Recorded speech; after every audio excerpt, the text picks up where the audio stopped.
But first, two government examples of incompetence, extreme incompetence, starting with, well, today we saw the most embarrassing and humiliating performance yet from the Immigration Minister Andrew Giles, and that's saying something. Last year, the government promised to contact the victims of the foreign criminals who was letting out of immigration detention after a High Court decision. Criminals including murderers and rapists.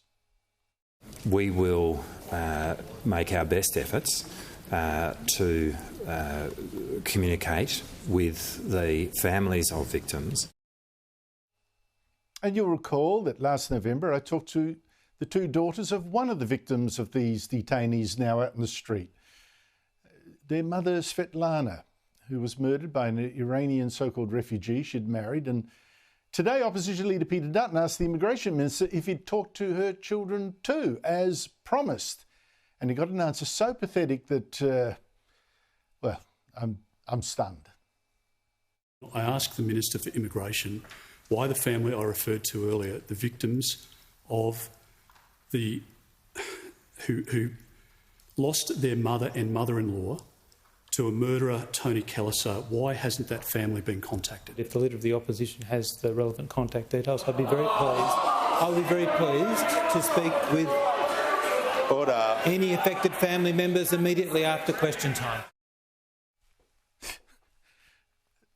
The Minister asking the Opposition to pass on the phone number so he can call the family he promised to call last year?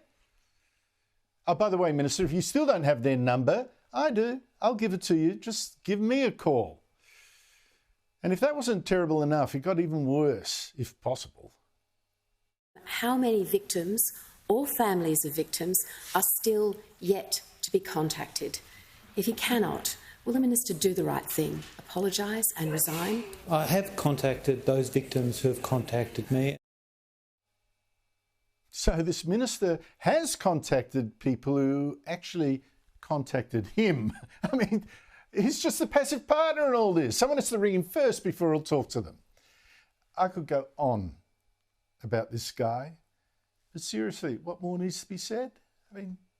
Just go.